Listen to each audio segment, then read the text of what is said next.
Hey everyone, my name is Jennifer McCord, and the topic that I'm going to be discussing today is delayed ACLR reconstruction, a level 1 case report. So a brief background before going into my case. 35 to 45% of athletes that have an ACL tear do not return to sport. The athletes that do return to sport after an ACL tear have a 30% chance of getting re-injured in the first 2 years of returning due to improper rehabilitation. So some of the literature that I reviewed suggests that delaying ACLR for 6 to 8 weeks after an injury can actually improve the early phase of rehabilitation by improving range of motion and reducing muscle atrophy early on.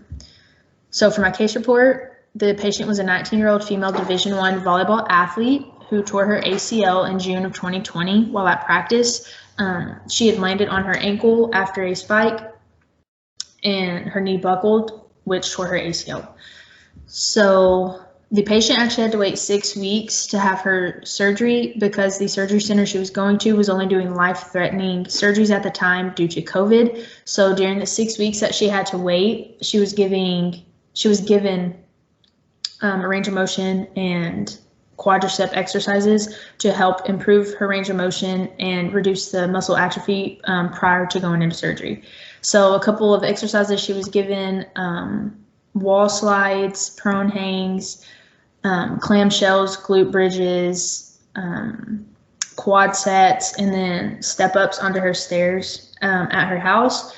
Those are just a few of the things she was given over the course of 6 weeks.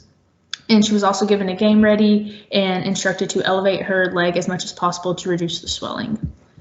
So coming over here to the outcome section, she had surgery the end of July 2020. And then 3 weeks post-op, the patient had regained full range of motion, and she was also able to stop using crutches due to the absence of an antalgic gait.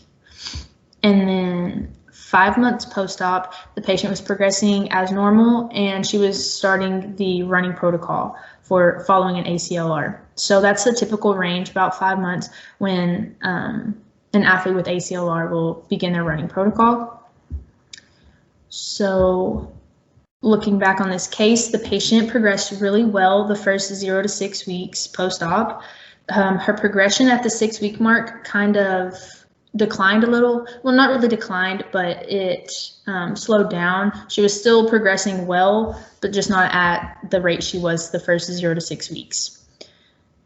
So reflecting on some of the literature and in this case report, there are some benefits of having delayed ACLR, such as improved range of motion and decreased atrophy after surgery. Those benefits tend to only last about the first phase of rehab.